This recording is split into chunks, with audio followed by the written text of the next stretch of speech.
নাহমাদুহু ওয়া নুসাল্লি ওয়া নুসাল্লিমু আলা রাসূলিহিল কারীম আম্মা বা'দ। দূরে কাছে দেশে ও প্রবাসে যারা যেখান থেকে দেখছেন সবাইকে আন্তরিক অভিনন্দন ও মোবারকবাদ।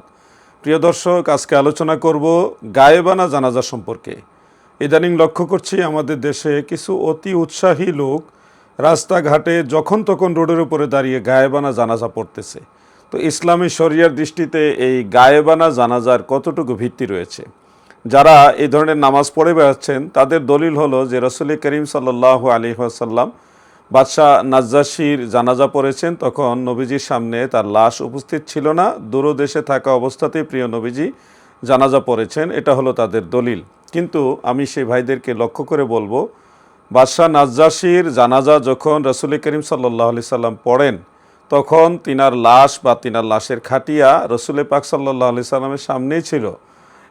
এমনিতে মানুষ জানতো ওই লাশ বা খাটিয়া অনেক দূরে, কিন্তু আপনারা লক্ষ্য করবেন সহিহ ইবনে হিব্বানের মধ্যে বিশুদ্ধ সনদে জাইয়্যিদ সনদে উল্লেখ রয়েছে, যেটা ফাতহুল কাদিরের মধ্যে ইমাম কামাল উদ্দিন ইবনুল হুমাম রহমাতুল্লাহ আলাইহি উল্লেখ করেছেন।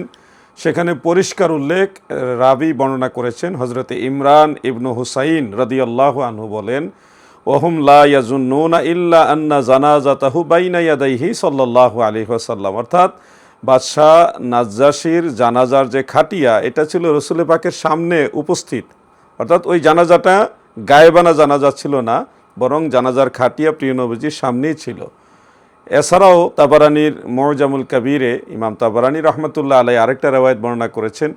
সেখানে উল্লেখ রয়েছে রাসূল পাক সাল্লাল্লাহু আলাইহি ওয়াসাল্লাম যখন তাবুকের যুদ্ধের ময়দানে ছিলেন, তৎকালীন সময়ে হজরতে জিবরিল আমিন আলাইহিস সালাম দয়াল নবীজির কাছে এসে বললেন, ইয়া রাসূলুল্লাহ, আপনার সাহাবী হজরতে মুআবিয়া ইবনু মুআবিয়া আল মুজানি রাদিয়াল্লাহু আনহু তিনি ইন্তেকাল করেছেন মদিনা শরীফে।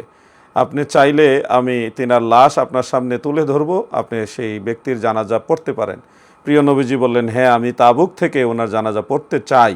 তখন হজরতে জিবরিল আমিন আলাইহিস সালাম মদিনা মুনাব্বারা থেকে হজরতে মুআবিয়া ইবনু মুআবিয়া আল মুজানি রাদিয়াল্লাহু আনহুর লাশ বা খাটিয়া মুবারক প্রিয় নবীজির সামনে তুলে ধরেছেন।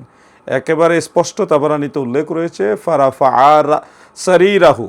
রাফা সারিরাহু, নবীজির সামনে তার খাটিয়াকে তুলে ধরেছেন, নবীজি দেখে দেখে তার জানাজা পড়েছেন। অর্থাৎ এটা গায়েবানা জানাজা ছিল না। প্রিয় দর্শক, এ সম্পর্কে আরেকটি হাদিস শরীফ আপনারা নোট করে রাখতে পারেন। সেটা প্রসিদ্ধ ইমাম বুখারী রহমাতুল্লাহ আলাইহির উস্তাদ ইমাম মুহাম্মদ ইবনু সাআদ রহমাতুল্লাহ আলাইহির তাবাকাতুল কুবরার মধ্যে উল্লেখ রয়েছে।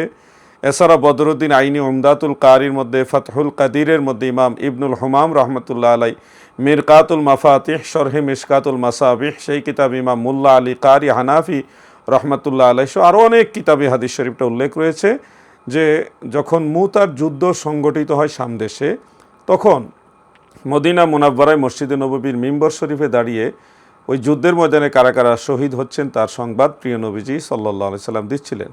এক পর্যায়ে নবীজি বললেন, আমার জাফর শহীদ হয়ে গেছেন। তো এটা বলেই প্রিয় নবীজি তিনার জানাজা মদিনা শরীফ থেকে পড়লেন। ফাসাল্লা আলাইহি রাসূলুল্লাহি সাল্লাল্লাহু আলাইহি ওয়াসাল্লাম ওয়া দাআ লাহু।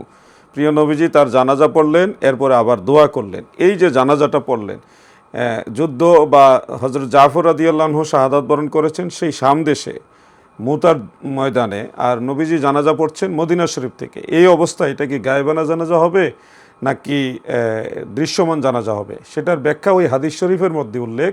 আপনারা ওই হাদিস শরীফটা যারা পড়েছেন দেখবেন, সেখানে পরিষ্কার উল্লেখ রয়েছে, ফাকুশিফা লাহু মা বাইনাহু ওয়া বাইনা শাম।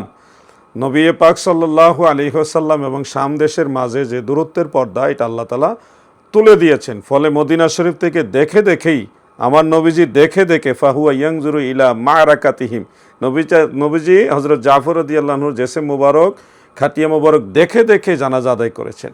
অর্থাৎ এটা গায়েবানা জানাজার দলিল ছিল না, এটা দৃশ্যমান জানাজার দলিল ছিল। এই জন্যে যারা বাংলাদেশে অতি উৎসাহী হয়ে অমুক তমুক হঠাৎ করে যার তার জানাজা নাম দিয়ে আপনারা রোডের উপরে দাঁড়িয়ে গায়েবানা জানাজা পড়ছেন, আপনারা আরও চিন্তাশীল হন। ধর্ম নিয়ে তামাশা করবেন না। ধর্ম একটা সুশৃঙ্খল নিয়মের নাম। ধর্ম আপনার আমার ব্যক্তিগত বানানো পদ্ধতিতে চলে না। ধর্ম মদিনাওয়ালা সাহাবাই কারাম বা ইসলামের মৌলিক রুলসের উপরে চলে। গায়েবানা জানাজা বলতে ইসলামে আলাদা কোনো জানাজাই আমরা ফেকার কিতাবে দেখিনি, অনেকে এটা ব্যাখ্যা করেছেন এইভাবে। তো গায়েবানা জানাজা নামে আলাদা কোনো জানাজাই নাই, এক কথায় বলা যায়। অতএব আপনারা এই ব্যাপারে আরও গবেষণাশীল হবেন, আরও বিষয়টা জানার চেষ্টা করবেন। ইসলাম ধর্মের গুরুত্বপূর্ণ একটি আমল জানাজা, সেটা নিয়ে তামাশা করবেন না।